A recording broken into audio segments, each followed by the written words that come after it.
I am Natalie Warren, 34 years old, owner of Sapphire Luxury Hotels and Elite Catering. My brother James and I have always been close, surviving our parents' divorce and building our lives together. When he got engaged, I happily put down $65,000 as a deposit for his dream wedding at my finest venue. Then last week, his wedding planner called with news that shattered my heart. If you are watching this, drop a comment letting me know where you are from. Hit that like and subscribe button and stay for a wedding disaster that taught me the true meaning of family and self-respect. James and I grew up in a modest neighborhood in Boston. He was only 2 years older than me, but he always took his role as big brother seriously. I remember how he would walk me to school every day, holding my hand at crosswalks and making sure the other kids never bullied me. We had that special sibling bond that some people never experience in their lifetime. Our childhood took a sharp turn when our parents divorced. I was 12 and James was 14. The split was messy, full of late-night arguments and slammed doors. Our father, Robert, was a workaholic accountant who rarely made time for family dinners. Our mother, Linda, felt neglected and eventually found companionship elsewhere. Neither of them realized how their separation would impact us. After the divorce was finalized, our parents settled into a Cold War. They communicated only when absolutely necessary, using us as messengers. Tell your father he is late on the child support again, or ask your mother if I can pick you up an hour earlier on Sunday. James and I quickly learned to rely on each other instead of our distracted parents. The financial situation at home became strained. Mom had been a stay-at-home parent and suddenly needed to find work with outdated skills. Dad moved into a small apartment and seemed more interested in his new girlfriend than paying bills on time. By the time I was 16, I was working after school at a local diner. James took a job stocking shelves at the grocery store. We would pool our earnings to buy groceries when Mom was short on cash. "We only have each other," Nat James would tell me as we counted coins on our bedroom floor. "No matter what happens, I will always have your back." That promise carried us through high school and beyond. When I decided to pursue hospitality management in college, James was my biggest cheerleader.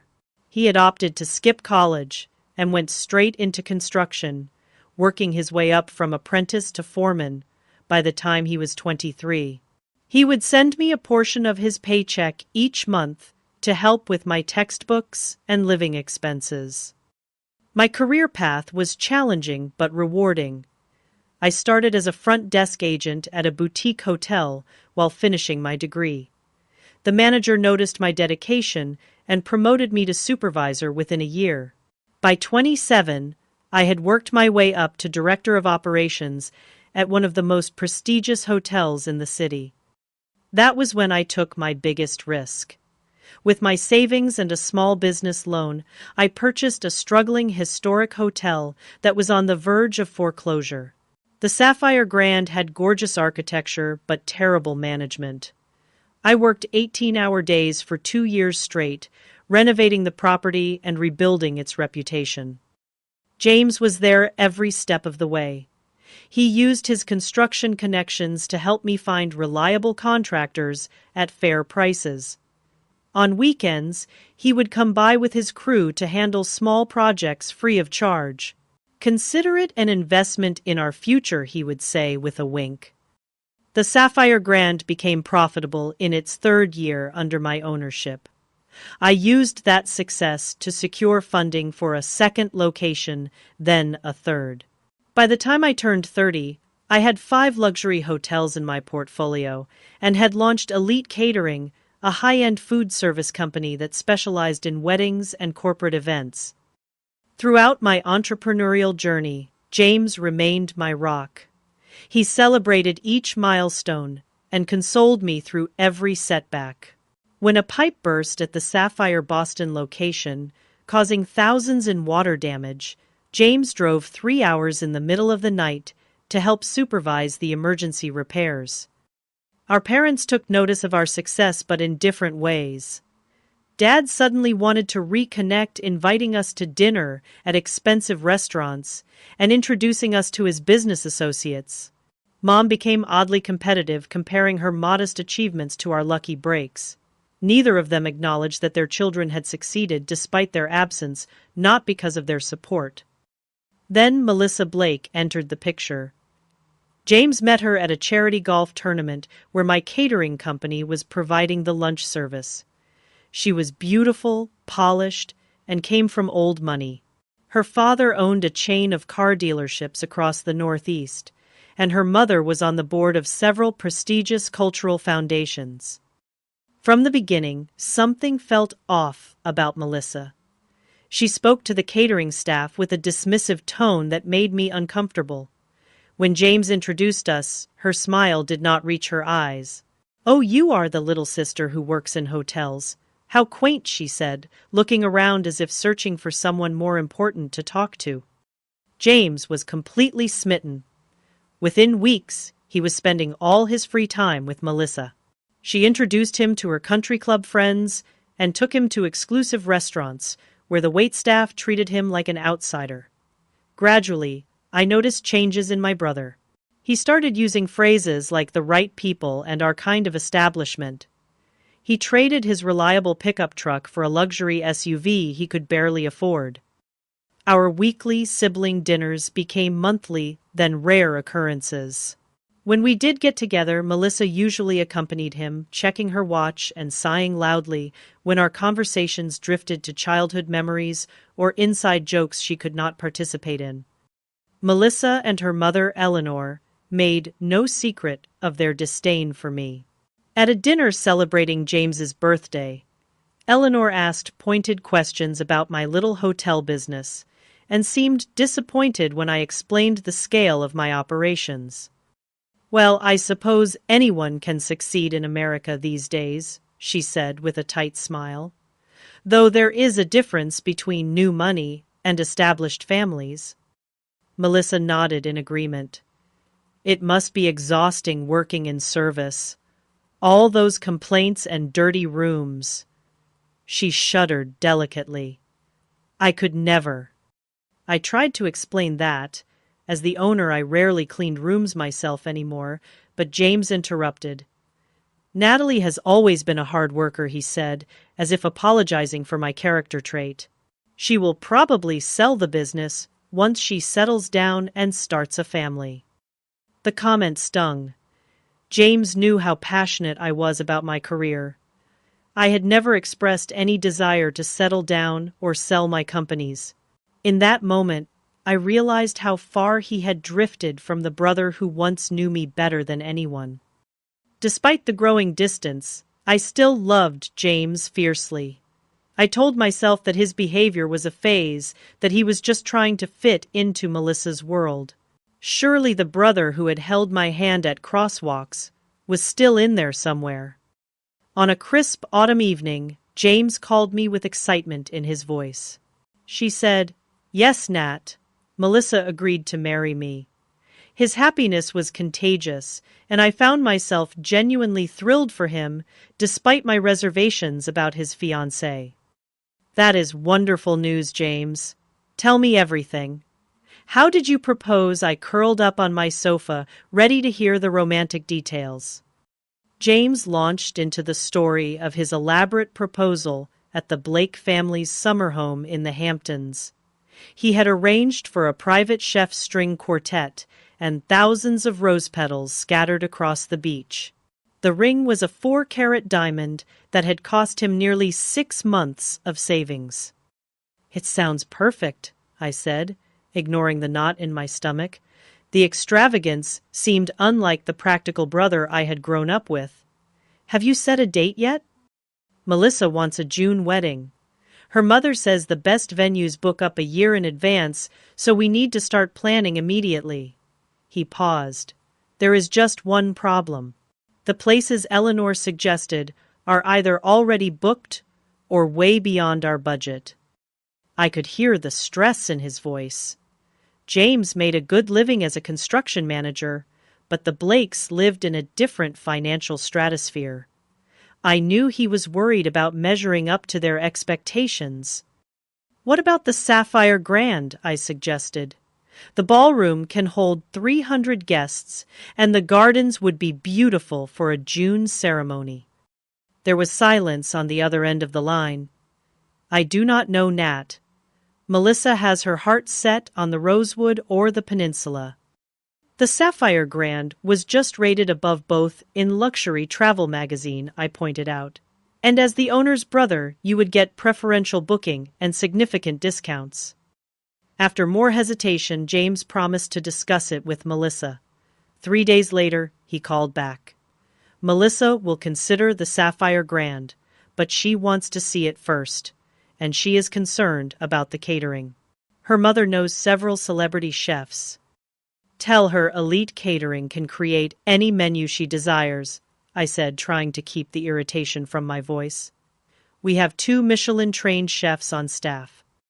The tour of the Sapphire Grand was tense. Melissa and Eleanor walked through the grand ballroom with critical eyes, whispering to each other and taking notes. My hotel manager, Anthony, presented our most luxurious wedding package while I showed them the bridal suite with its panoramic city views. "The space is adequate," Eleanor conceded reluctantly. "But the color scheme is all wrong for Melissa's vision. Would you be willing to reupholster the ballroom chairs and replace the draperies?" I blinked in surprise. "We could certainly add chair covers and decorative elements to match your color palette," I offered. "Complete reupholstery of 200 chairs would be quite costly and unnecessary." Melissa pursed her lips. "Mother, perhaps we should continue looking at the Rosewood." James shot me a pleading look. I recognized that expression from our childhood, when he needed me to compromise to keep the peace. With a deep breath, I smiled at my future sister-in-law. "Why don't you show me your Pinterest board? I am sure we can find creative solutions to transform the space into exactly what you are envisioning." That concession opened the floodgates. Over the next hour, Melissa detailed her dream wedding, which seemed to have been lifted straight from a royal ceremony. She wanted imported flowers, custom lighting installations, a champagne fountain, and a 10-tier cake. When Anthony discreetly provided a preliminary estimate, James went pale. Even with my owner's discount, the wedding would cost well over $100,000. That was when I made a decision that would change everything. "As my gift to you both, I said I would like to cover the venue and catering deposit, $65,000 toward your special day." James's eyes widened. "Nat, that is too generous. We cannot accept that." But Melissa and Eleanor exchanged glances. "That would be lovely," Melissa said quickly. "We accept your generous offer."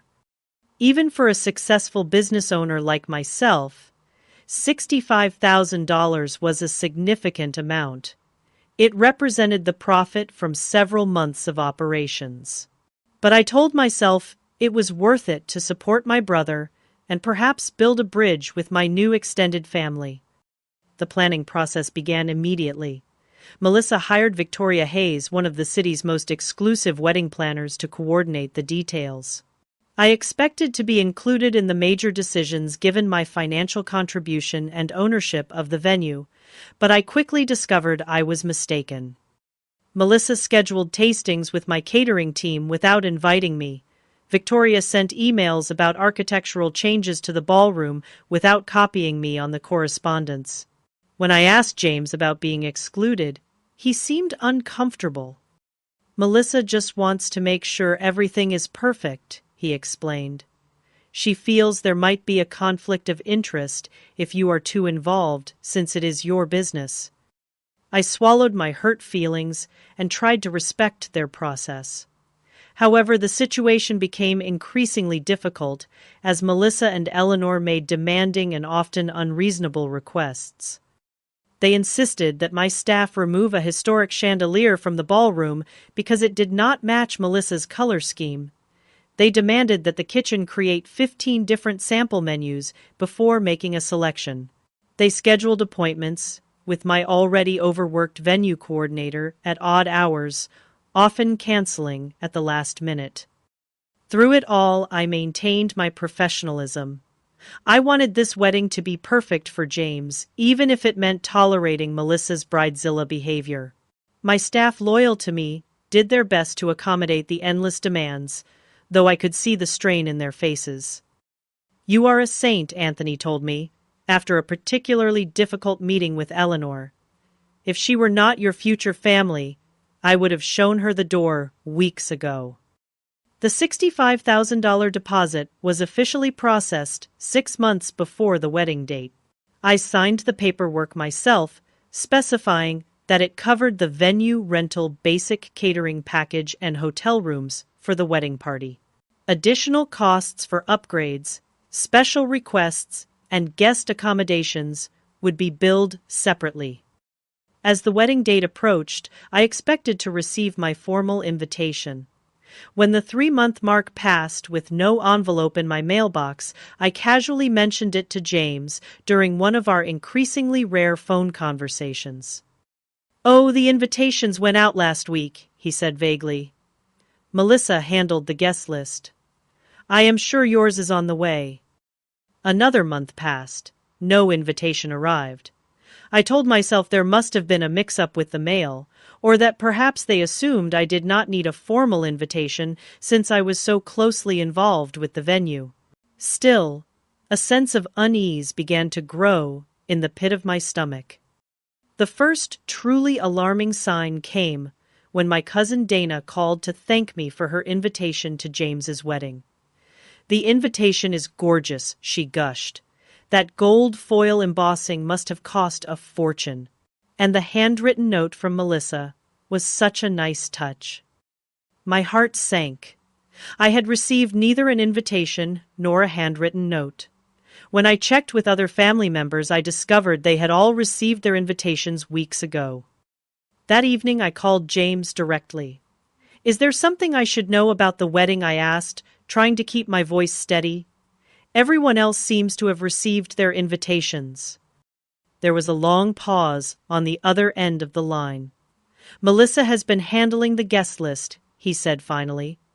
"I will check with her and get back to you." 3 days later, I still had not heard from him. I decided to take a more direct approach and texted him. "Need to finalize my attendance details for your wedding. Should I bring a +1?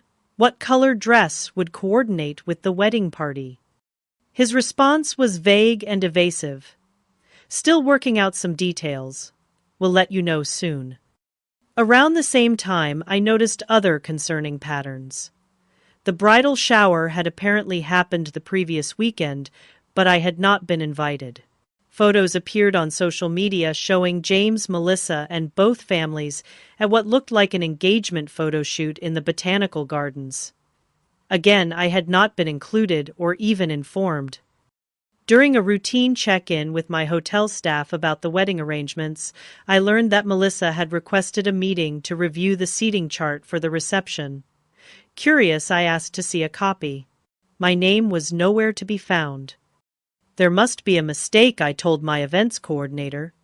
"I am the groom's sister." She looked uncomfortable. Miss Blake was very specific about the seating arrangements. She personally reviewed each name multiple times. The situation came to a head when our parents organized a family dinner 1 month before the wedding. It was the first time in years that both my mother and father would be in the same room, a testament to the significance of James's marriage. The dinner was held at an upscale restaurant downtown, with James, Melissa, both sets of parents, and me in attendance. From the moment we sat down, the tension was palpable. Melissa kept whispering to her mother and shooting glances in my direction. When the conversation turned to wedding details, they spoke in vague terms, changing the subject whenever I asked specific questions. During the main course, Eleanor made a comment that sent a chill down my spine. "It is so important to have the right atmosphere at a wedding," she said, swirling her wine glass. "The proper guests, the right connections. A wedding is not just a celebration, It is a statement about your place in society. Melissa nodded in agreement. Some people simply do not understand the social implications of a high-profile event, she added, looking directly at me. Running hotels is one thing, but appreciating true elegance is quite another. My father, never particularly perceptive about social dynamics, laughed uncomfortably. Natalie understands elegance just fine. Her hotels are top-rated in the luxury category. Eleanor's smile did not reach her eyes. Yes, but there is a difference between serving the elite and being one of them, is there not? The implication was clear. In their eyes, I was the help, not a social equal. I looked at James, expecting him to defend me, but he was studying his plate, intently avoiding eye contact. My mother, perhaps sensing my distress, attempted to change the subject. Natalie has been so generous with her contribution to the wedding. The venue looks absolutely stunning. Melissa's response was swift and cutting. Yes, the financial arrangement has been helpful, though we have had to make substantial upgrades to bring the space up to standard. I felt as if I had been slapped. My flagship hotel, the jewel of my business empire, was being described as substandard by a woman who had never worked a day in her life. The Sapphire Grand is a 5-star establishment, I said evenly. We host diplomats, celebrities, and yes, society weddings on a regular basis. Of course you do, dear Eleanor, patted my hand condescendingly. And we appreciate your establishment's effort to accommodate our vision. After dinner, I tried to speak with James privately, but Melissa intercepted us. James, darling, we need to discuss the rehearsal dinner with Daddy, she said, pulling him away. The look she gave me was triumphant, almost smug. Later that week, I received a disturbing message from a friend who worked at the country club where Melissa was a member. She had overheard Melissa laughing with her bridesmaids about the hotel girl who thought she was invited to the wedding. She actually thinks she will be sitting at the family table, Melissa had reportedly said. As if we would want someone like her front and center in the photos. But we need to keep her happy until the big day, since she controls the venue. Another bridesmaid had asked, "What about the money she contributed?" $65,000 is a lot to take without including her. Melissa's response chilled me. That money is already spent. What is she going to do, ask for it back?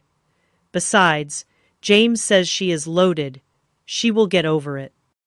I confronted James that evening, calling him and demanding answers. Am I invited to your wedding or not? I asked bluntly. Because from what I am hearing, Melissa has other ideas. James sighed heavily. Nat, it is complicated. Melissa and her mother have very specific ideas about the guest list. They are concerned about maintaining a certain atmosphere. An atmosphere that does not include your only sister. The sister who gave you $65,000 toward this wedding. My voice cracked with emotion. You do not understand the pressure I am under, James said defensively. Melissa's family moves in important circles. This wedding could open doors for both of us. Since when do you care about important circles? I demanded. What happened to the brother who used to say we only needed each other? People grow up, Natalie. They change. Maybe you should try it sometime instead of holding on to the past. His words were like daggers to my heart. Is that Melissa talking or you? I asked quietly. This conversation is not productive, he said, his voice cold. I need to go. Melissa and I have an appointment with the florist. As I hung up the phone, I felt a deep sense of loss. The brother I had known and loved my entire life was slipping away, replaced by someone I barely recognized. Still, I clung to the hope that this was temporary madness, that the real James would return once the wedding stress had passed. I decided to make one last attempt to salvage our relationship. I sent James a heartfelt email, reminding him of all we had been through together and expressing my hurt at being excluded from his important day. I assured him that I would continue to ensure the wedding venue and catering were perfect, regardless of my personal feelings, because that was what family did for each other.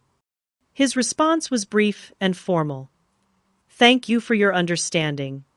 I will speak with Melissa about the guest list situation." Days passed, with no further communication. The wedding was now just 1 week away, and I had begun to accept that I might not be attending my own brother's ceremony despite providing the venue and a substantial financial contribution. Then came the phone call that would change everything. It was a Tuesday afternoon when my phone rang, displaying an unfamiliar number. I was in the middle of a budget meeting with my executive team, but decided to answer in case it was related to the wedding. "Hello! Is this Natalie Warren?" a professional female voice inquired. "Yes, speaking," I replied, stepping out of the conference room. "This is Victoria Hayes, the wedding planner for the Warren Blake ceremony scheduled at the Sapphire Grand next Saturday." Her tone was crisp and businesslike. "I am calling regarding your deposit payment of $65,000. My heart skipped a beat. Yes, is there an issue with the payment? I had processed it myself months ago, but perhaps there was some administrative problem. Not exactly, Victoria hesitated. I have been instructed by the family to inform you that your invitation to the wedding has been cancelled. However, they would like to retain the deposit you provided. The world seemed to stop. I gripped the hallway wall for support. Excuse me. Victoria cleared her throat uncomfortably. The family has decided to revise the guest list. Your attendance is no longer required. However, they wish to keep the venue and catering arrangements as planned, utilizing the deposit you already paid. Which family? I asked, my voice barely above a whisper. Who exactly made this decision? Miss Blake and her mother provided the instruction, Victoria replied. I was told that Mr. Warren is aware and has agreed to the arrangement. James had agreed to uninvite me from his wedding but keep my $65,000, my own brother. The same brother who once gave me half his sandwich every day at school because he knew I was too shy to ask for more food. The brother who held my hand at our grandmother's funeral and promised we would always have each other. May I ask why I managed fighting to keep my voice steady? Victoria paused again, clearly uncomfortable with the conversation. I was informed that your presence might distract from the event's intended atmosphere. Miss Blake felt that the family dynamics might create tension on her special day. Family dynamics, I repeated incredulously. I am his sister, his only sibling. Miss Blake also mentioned something about your professional connection to the venue, potentially confusing guests about your role. Victoria sounded like she was reading from a script. She specifically mentioned concerns about you being perceived as staff rather than family given your ownership of the establishment. The cruelty of the statement knocked the wind out of me. After years of hard work building my business from nothing, my success was being used against me. I was too associated with service industry work to be worthy of attending my brother's wedding. Did James say this? I asked, needing to know if these were his words or Melissa's. I have not spoken directly with Mr. Warren about this matter, Victoria admitted. The instruction came from Miss Blake, but she assured me that Mr. Warren was in agreement. I closed my eyes, trying to process the betrayal. And the $65,000 I contributed. They expect to keep that money while excluding me from the event. Yes, Victoria confirmed, sounding increasingly uncomfortable. The deposit is considered non-refundable at this point, as stated in the contract. Miss Blake mentioned that you had presented it as a gift not contingent on your attendance. A wave of anger washed over me, clearing away the shock and hurt. This was beyond inconsiderate. It was calculating and cruel.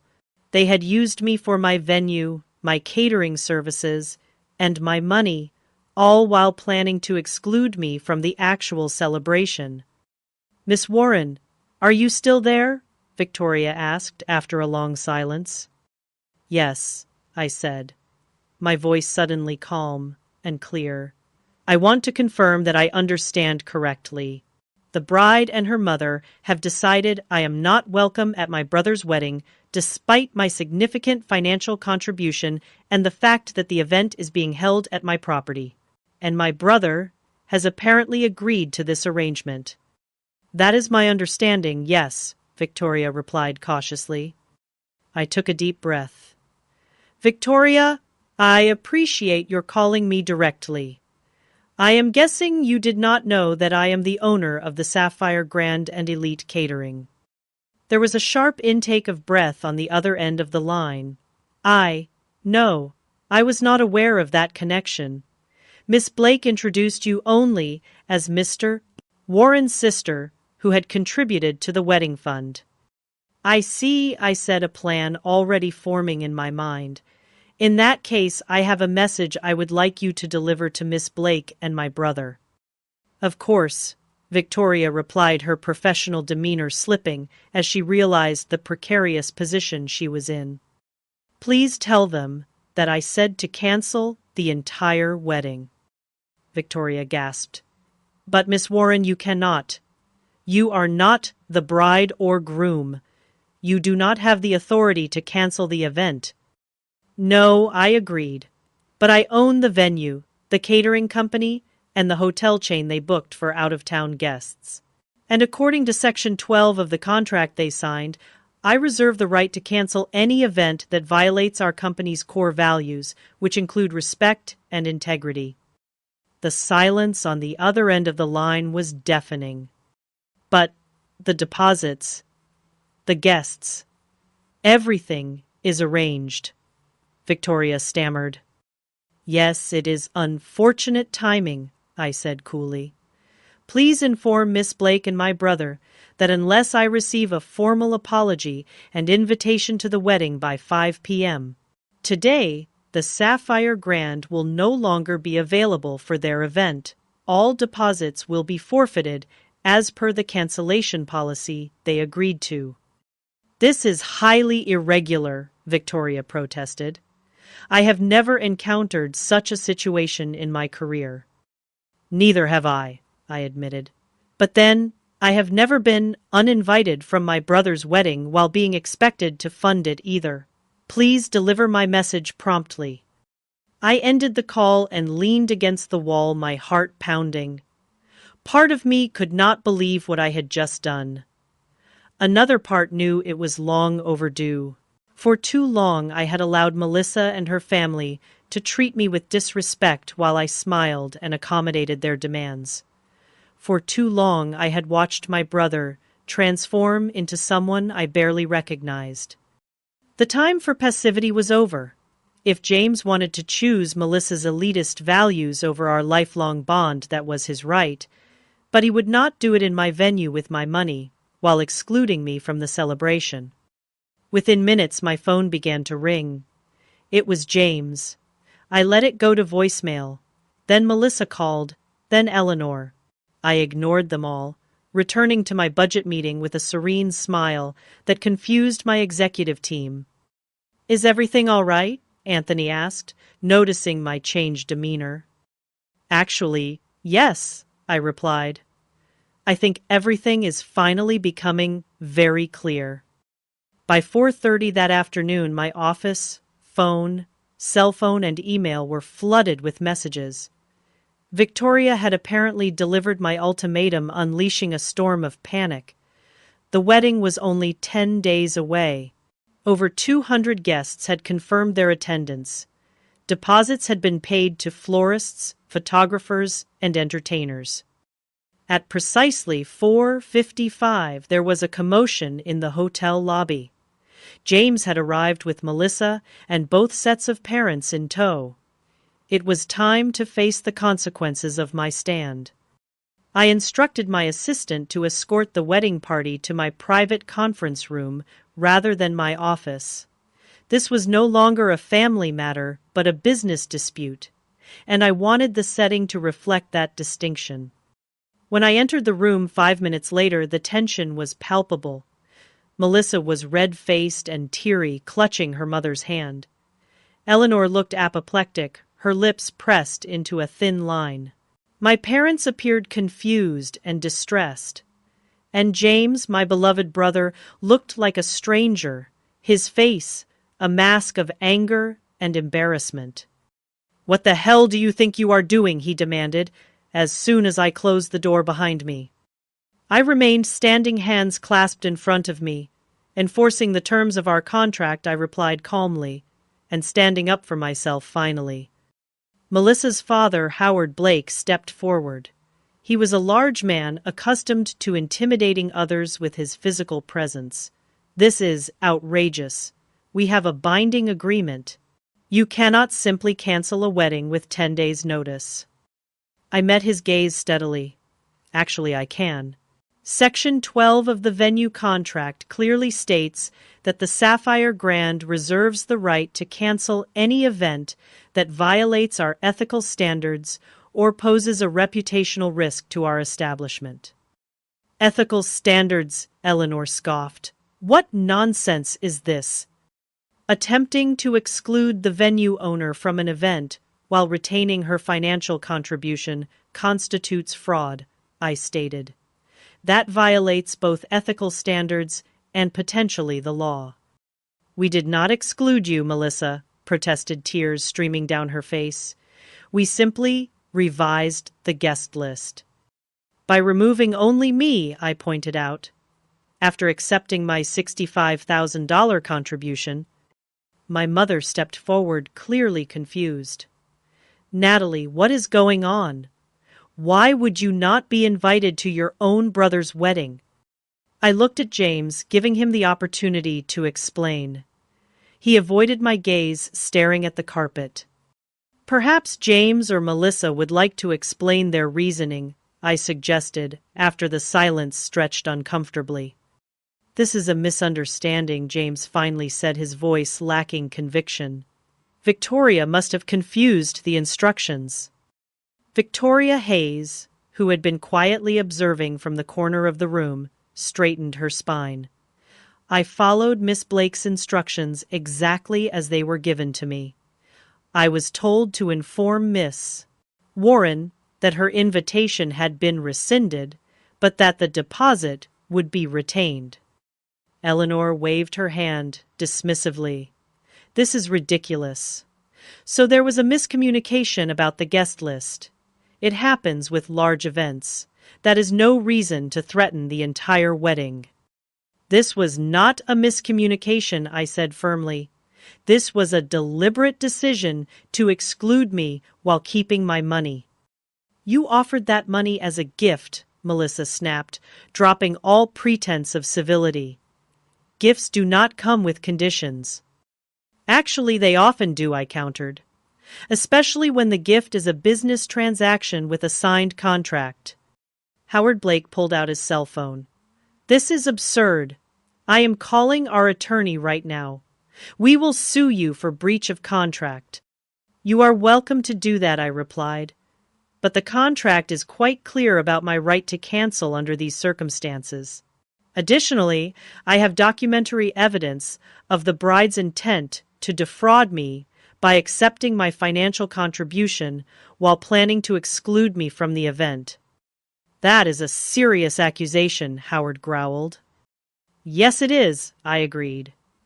"Almost as serious as telling your daughter it is acceptable to take $65,000 from someone and then ban them from the event they funded."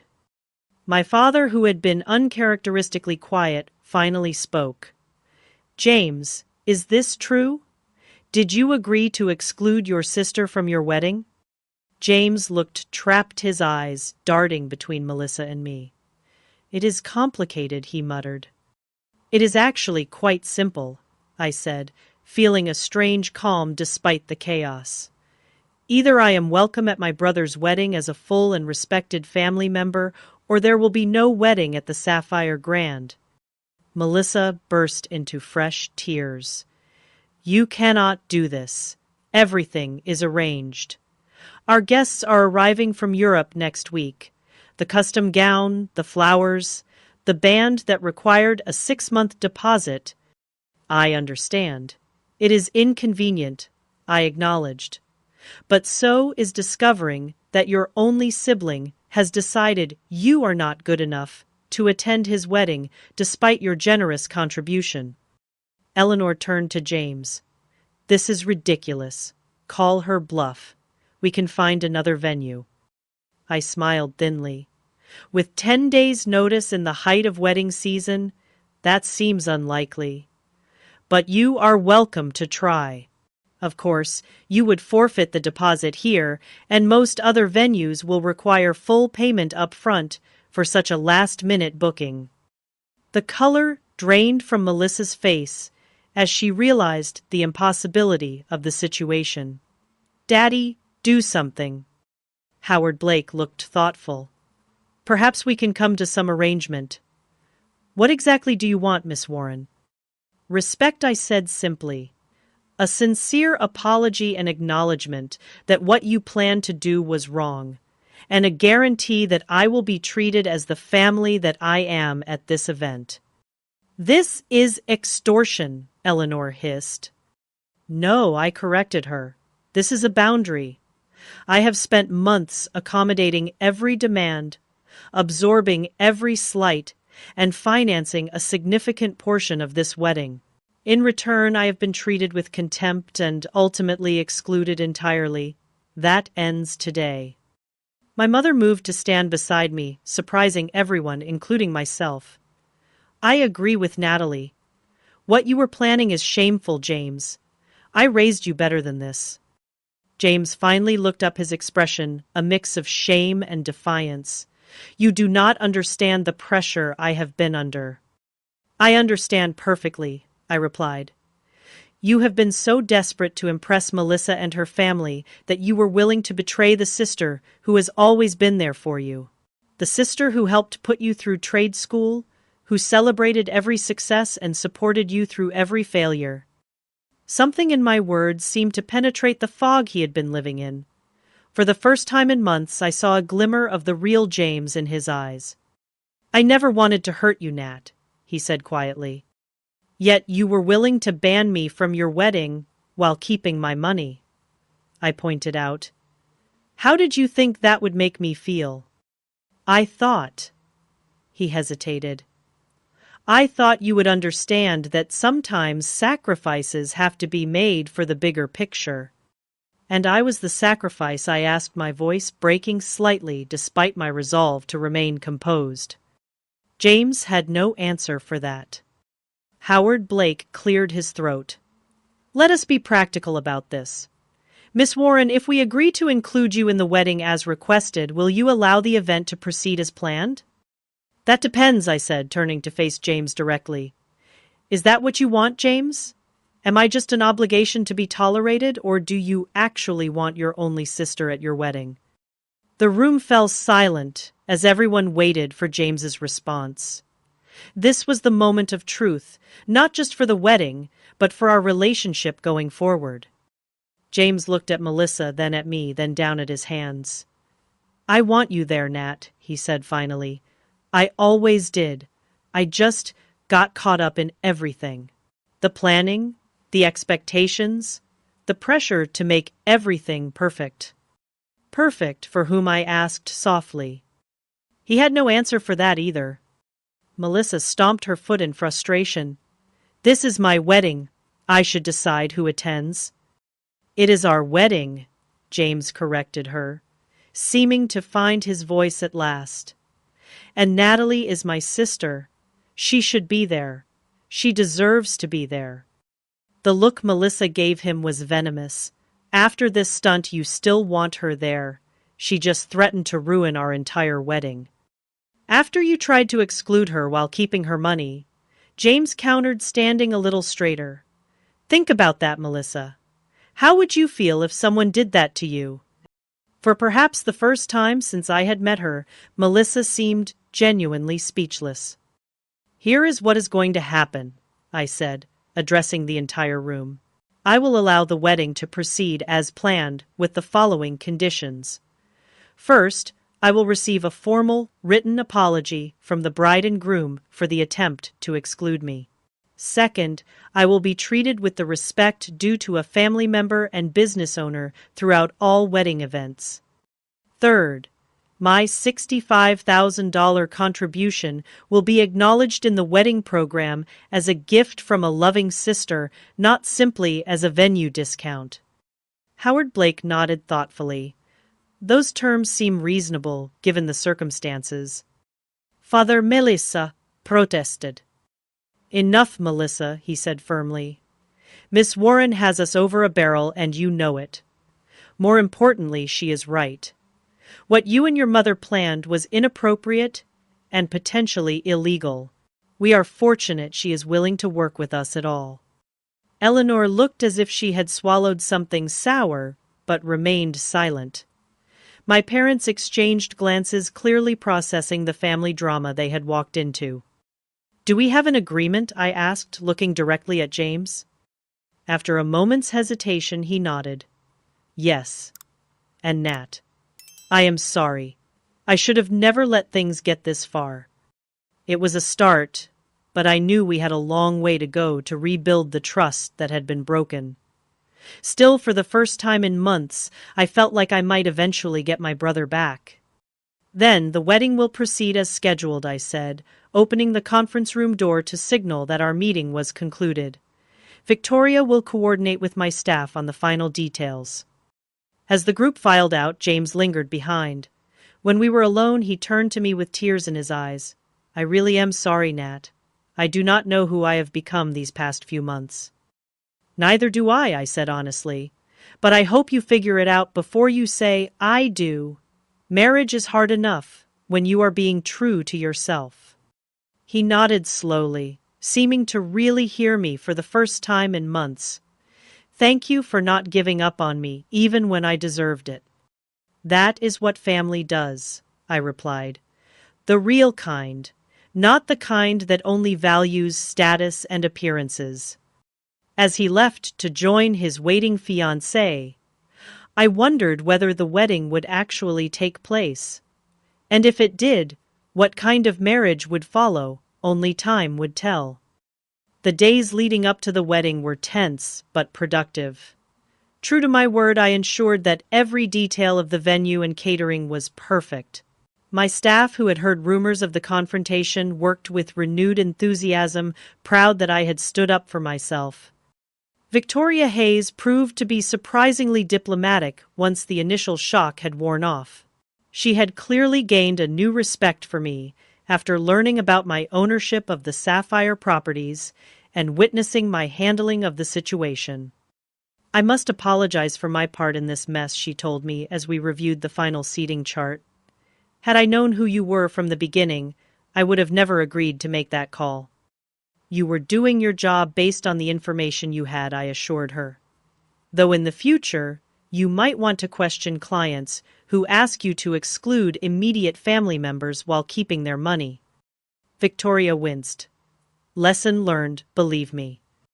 As promised, I received a formal written apology from James and Melissa. James's portion seemed heartfelt and genuinely remorseful. Melissa's contribution was stiff and clearly coached by her father's legal team, but it met the technical requirements of our agreement. The rehearsal dinner held 2 nights before the wedding was my first real test. As I entered the restaurant's private dining room, conversations hushed and all eyes turned to me. I held my head high, wearing a designer dress that struck the perfect balance between elegant and confident.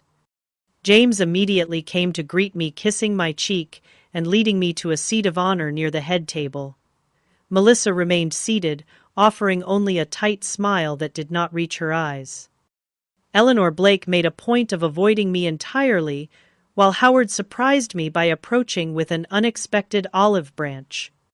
Miss Warren, he said, extending his hand, I want to personally apologize for the unpleasantness earlier this week. In business, I have always valued directness and integrity. You displayed both, and I respect that. I accepted his handshake. Thank you, Mr. Blake. I appreciate your understanding. Howard, please, he insisted. We are about to be family, after all. Throughout the evening, I noticed James watching Melissa with an increasingly thoughtful expression. She was in full bride mode, accepting compliments and directing conversations with practiced charm. But whenever the attention was elsewhere, her smile would slip and she would whisper sharp instructions to the waitstaff or shoot irritated glances at guests who failed to follow her conversational lead. After dinner, James found me on the restaurant's terrace, where I had stepped out for a moment of peace. You look beautiful tonight, Nat, he said, joining me at the railing. Thank you. It is a lovely evening. He nodded, staring out at the city lights. Do you remember when we used to sit on the fire escape of Mom's apartment and plan our futures? I smiled at the memory. You were going to build skyscrapers, and I was going to own a small bed and breakfast with a garden. Life turned out differently than we expected, he mused. Better in some ways, I said. Though I still might get that garden someday. We stood in comfortable silence for a moment, the first we had shared in months. I keep thinking about what you said, James finally admitted. About being true to myself. I waited, giving him space to continue. I do not know if I am, he said softly. Everything happened so fast with Melissa. She was beautiful, sophisticated, connected. Dating her felt like being admitted to an exclusive club I never knew existed. And now? I prompted gently. He sighed heavily. Now I am standing on a terrace with my sister, hiding from my own rehearsal dinner, wondering if I am making the biggest mistake of my life. My heart ached for him, but I knew this was his decision to make. Cold feet are normal before a wedding. This feels like more than cold feet, he confessed. The way she and her mother treated you, it opened my eyes to things I have been ignoring. The way she speaks to servers when she thinks no one important is watching. The comments she makes about my friends from the construction company. The constant pressure to improve myself by changing everything about who I am. Those are valid concerns, I acknowledged carefully. But the wedding is in 2 days, he continued, running a hand through his hair. Everything is paid for. Guests are arriving from all over. Canceling now would be a disaster. More of a disaster than a divorce in a year, or 5 years, or 10 years with children involved, I asked softly. Before he could respond, Melissa's voice rang out from the doorway.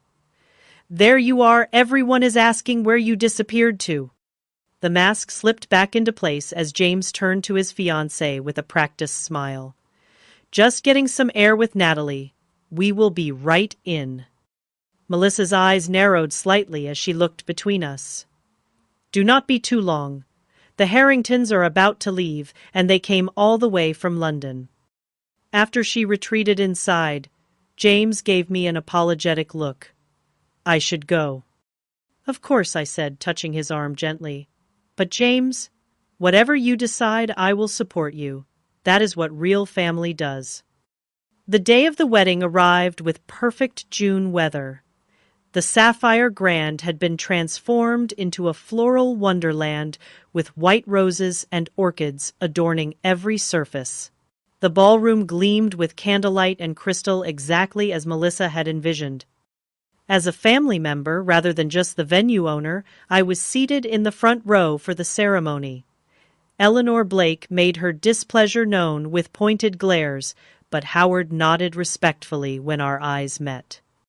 The music began, and the procession started. James stood at the altar, looking handsome in his tuxedo, but noticeably tense. As the bridal march played, and Melissa appeared at the back of the hall on her father's arm, a collective gasp rose from the guests. She was undeniably stunning, in a custom gown that probably cost more than most people's cars. The ceremony proceeded according to plan until the minister reached the pivotal question: if anyone can show just cause why this couple cannot lawfully be joined together in matrimony, let them speak now or forever hold their peace. In the brief silence that followed, James looked directly at me. Our eyes locked, and I saw something shift in his expression. A clarity, a decision, a return to himself. "I have something to say," he announced, his voice steady. The crowd murmured in shock. Melissa froze beside him, her bouquet trembling in her grip. James the minister prompted uncertainly. "I cannot do this," James said loud enough for everyone to hear. "Not like this. Not when I am not being true to myself or to the values my sister and I were raised with." Gasps and whispers rippled through the audience. Melissa's face contorted with rage and embarrassment. "What are you doing?" she hissed. James turned to face her directly. "I am sorry, Melissa. You are beautiful and accomplished, and you will make someone very happy someday, but that someone is not me. I have been trying to become someone I am not to fit into your world, and in the process, I nearly lost the person who has always been there for me." He looked at me again, and I saw my brother, my real brother, in his eyes once more. "This wedding is cancelled," he announced to the stunned crowd. "I apologize for the inconvenience, and thank you all for coming." What followed was chaos. Melissa collapsed into her mother's arms, wailing dramatically. Eleanor shouted about lawsuits and ruined reputations. Howard Blake surprisingly remained calm, directing his attention to managing his wife and daughter's reactions rather than threatening James. My brother walked straight to me, took my hand, and led me out of the ballroom away from the uproar. In the quiet of my office, he finally broke down. "I cannot believe I just did that," he said, half laughing, half crying. "Did you see their faces?" "I did," I confirmed, handing him a glass of water. That was quite an exit.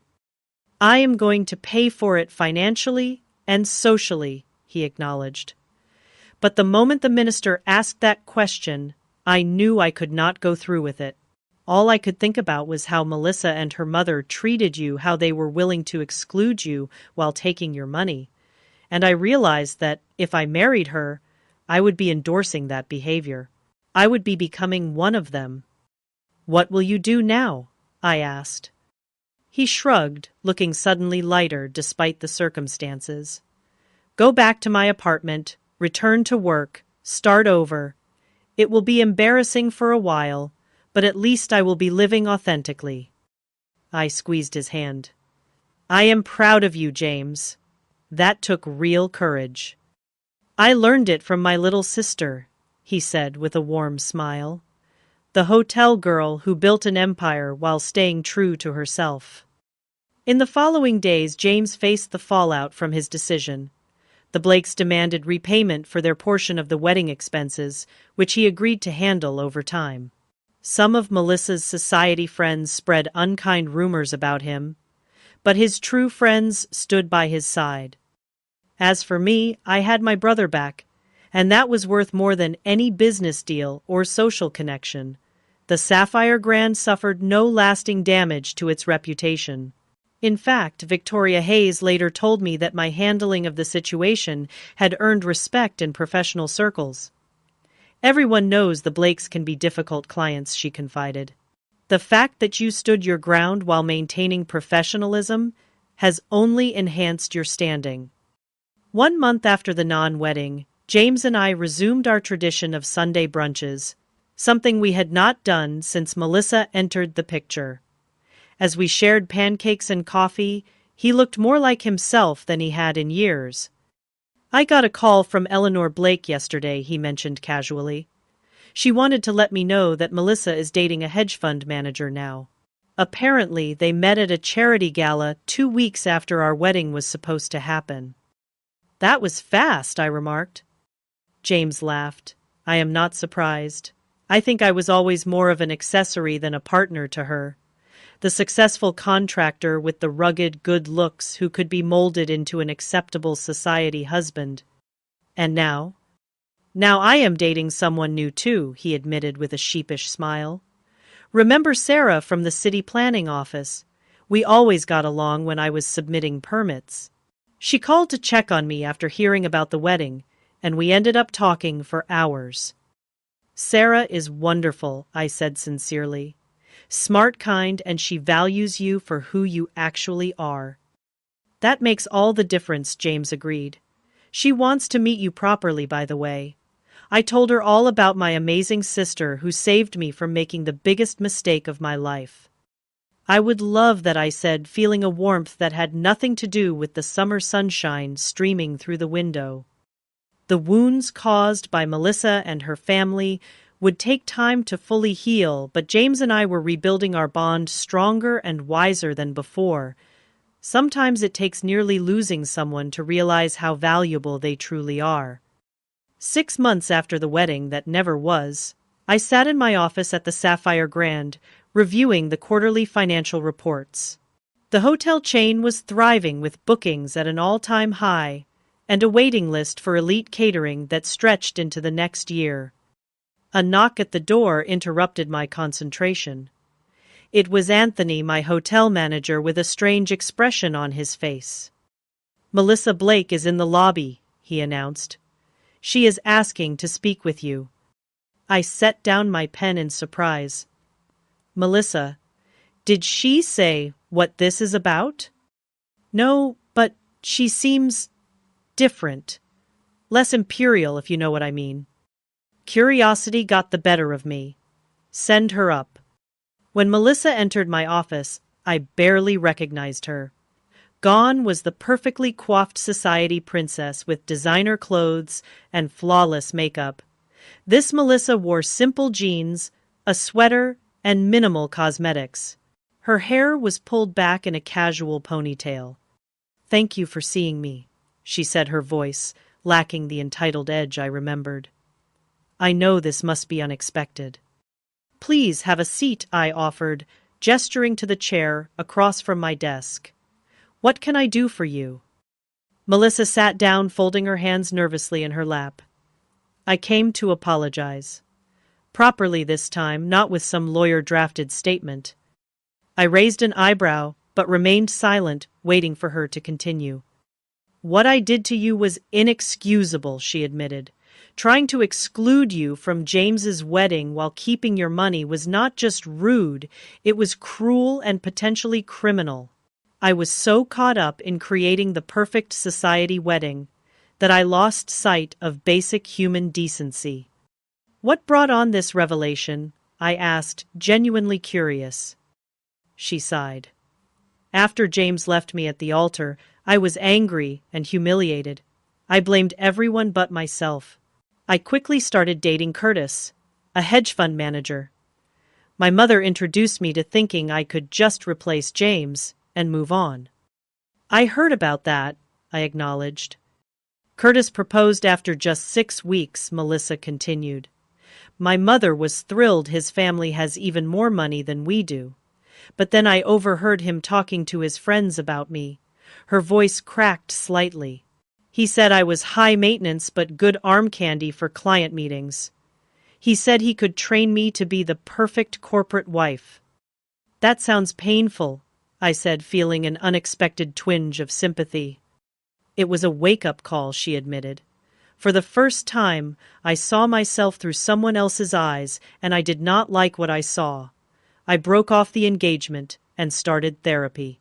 My mother was furious, but my father supported my decision surprisingly.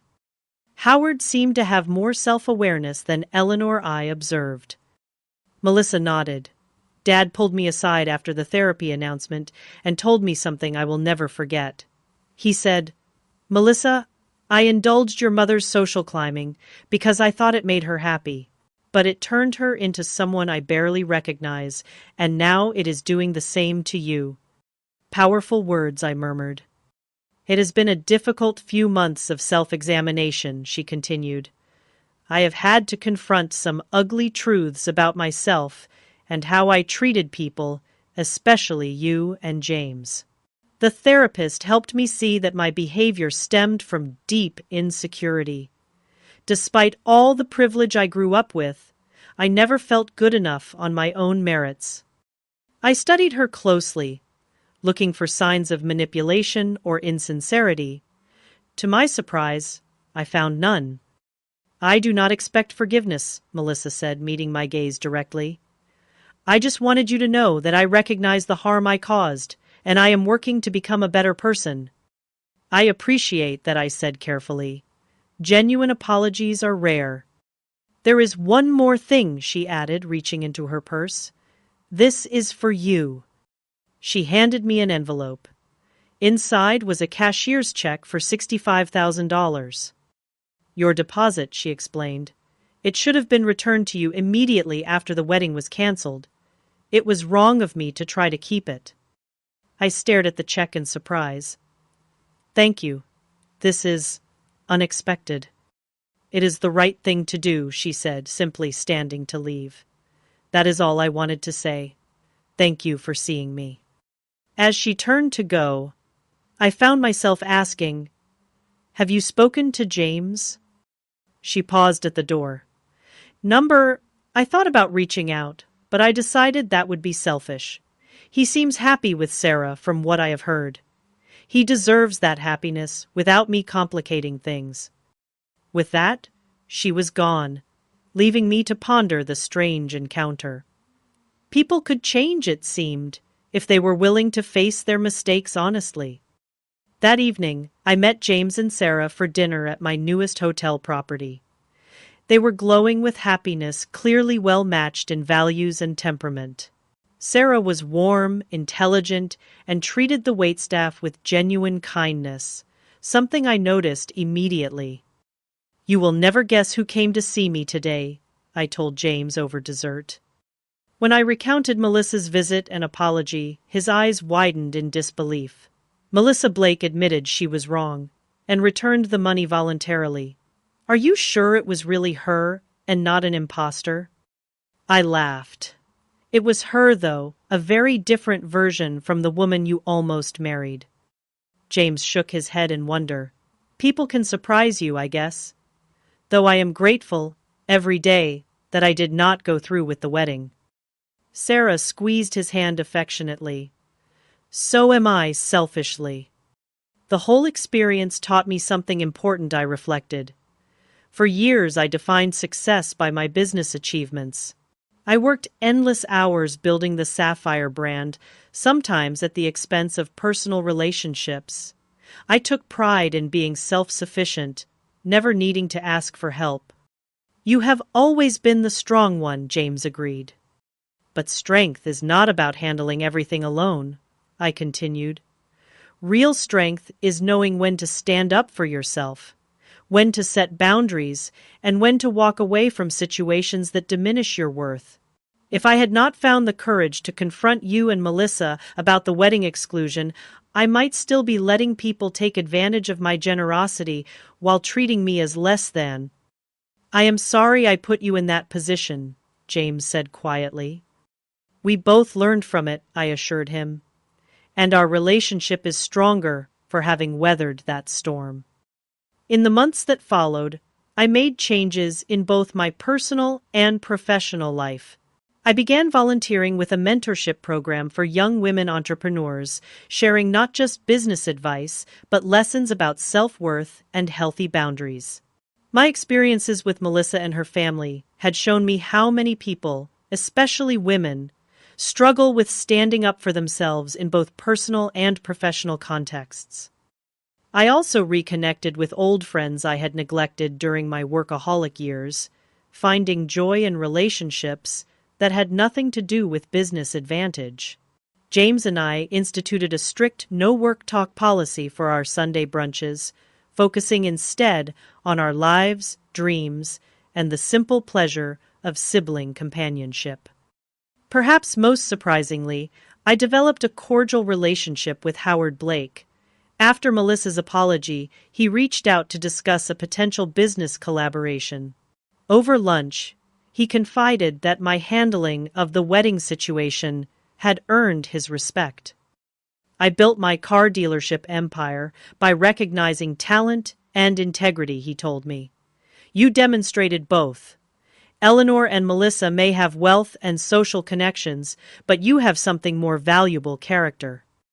The $65,000 check from Melissa went into a special fund I created to help couples who wanted meaningful weddings without financial strain. The True Love, True Values grant provided venue and catering services at the Sapphire Grand for couples who demonstrated authentic commitment to each other and their communities. As for my brother, he and Sarah became engaged a year after the non-wedding disaster. They planned a simple ceremony in the garden of my newest hotel property, with only close friends and family in attendance. When James asked me to be his best woman, I accepted with tears of joy. On the morning of his wedding, as I helped him straighten his tie, James looked at me with gratitude in his eyes. "You saved me from making the biggest mistake of my life," he said. "Not just by stopping the wedding with Melissa, but by reminding me of who I really am and what actually matters." "That is what family does," I replied, echoing the words I had spoken during our confrontation a year earlier. "The real kind, not the kind that only values status and appearances." The lesson I learned through that painful experience was profound, true. Self-worth comes not from what you accomplish or who accepts you, but from honoring your own values and refusing to compromise them for approval or advantage. Sometimes the most loving thing you can do for yourself and others is to say no when someone tries to diminish your worth. The path to healing began with that difficult stand, continued through rebuilding authentic connections, and led to a life richer in meaning than I could have imagined. By refusing to accept disrespect, I had not only preserved my dignity, but helped others, including Melissa, confront important truths about themselves. Life offers many tests of character. The wedding that never happened became one of mine, revealing strengths I did not know I possessed, and values I would never again compromise. In standing up for myself, I discovered that self-respect is the foundation upon which all meaningful relationships must be built. You cannot control how others treat you, but you always have the power to decide what treatment you will accept. Sometimes saying no is the first step towards saying yes to the life you truly deserve. Have you ever had to stand up for yourself when someone tried to take advantage of your generosity? Share your story in the comments below. And if this resonated with you, please hit the like button, subscribe to hear more life lessons, and share with someone who might need this reminder of their own worth. Thank you for listening to my story. And remember, your value is not determined by those who fail to see it.